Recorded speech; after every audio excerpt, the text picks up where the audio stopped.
Aqui na cidade de Taubaté tem muitas fazendas ainda que restam e praticamente todas elas têm porão. E porão é algo sempre assustador, algo sombrio, algo escuro, então muita gente tem medo de porão.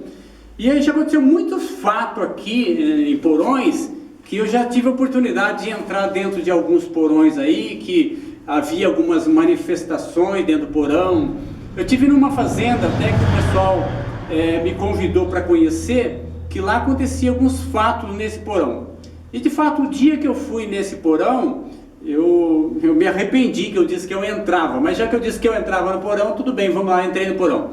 E aí eu fui no dia lá, fui com água benta, fui com vela, tudo lá, fui com lanterna clareando para entrar no porão.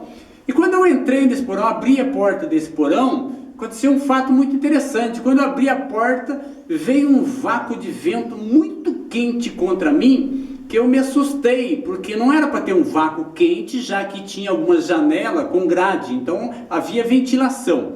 E aí eu entrei rezando, confesso com muito medo, rezando lá dentro do porão. Só que quando eu cheguei no fundo do porão assim, eu sentei da mesma forma que eu estou sentado aqui, e me bateu uma paz tão grande, que eu tinha vontade de dar risada e não sabia por que aquela paz que eu estava sentindo de ter entrado dentro daquele porão.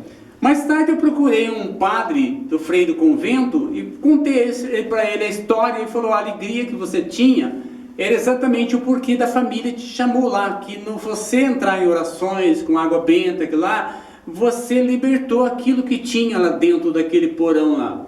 E aí eu comecei a ver muitos fatos que acontecem dentro de porão. Nós temos uma outra fazenda aqui que ela tem um porão, e esse porão é chamado de cemitério de anjos. Por que cemitério de anjos?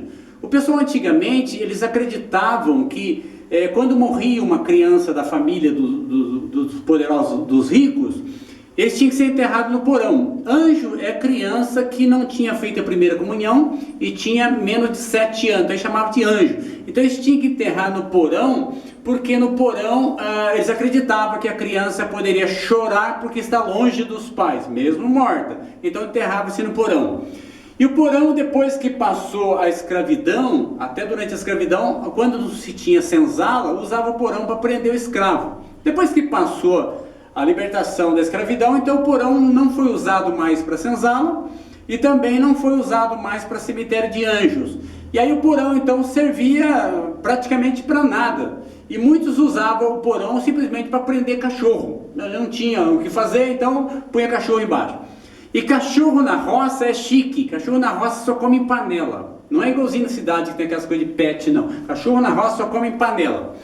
E um dia eu fui levar alunos da Universidade de Taubaté, alunos de História, e contei essa história para os alunos, né?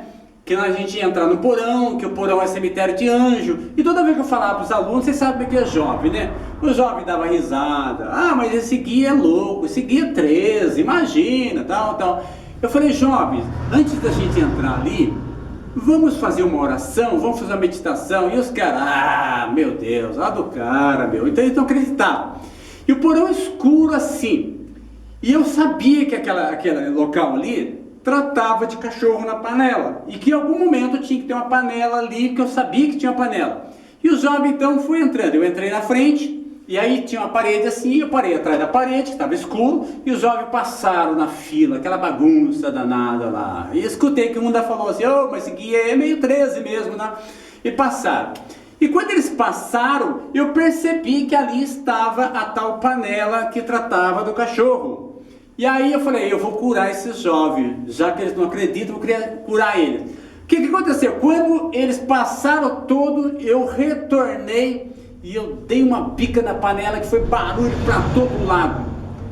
Os jovens saíram tão correndo que tentaram passar pela janela, não dava para passar pela janela, para a porta, e foi uma gritaria só. Aí quando chegou lá fora, os jovens, todo mundo assustado: meu Deus, você escutou aquilo? Eu falei: eu?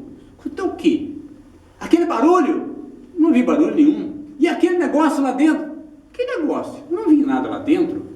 E simplesmente os jovens, falei: agora vamos voltar lá dentro.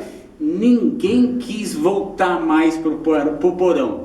E isso foi muito bacana, porque eles eram alunos de história. Então, das histórias que eu mostrava do porão, eu tive essa pequena maldade de fazer com eles, porque eles, como aluno de história, então eles tinham que se integrar mais, se envolver mais na história. Mas o tempo todo eles ficaram fazendo pouco caso. Então aí eu tive essa atitude, e se algum jovem ver esse vídeo vai lembrar que o guia não era louco não, então acontecia muito. Então isso, todo porão traz esse ar sombrio, esse ar escuro, né? Então isso, aqui na cidade de Taubaté, tem ainda muitos porões, muitos senzalas, e cada um deles carrega a sua história, a sua lenda, o seu mito, o seu medo. Então isso são histórias dos sertões de Taubaté.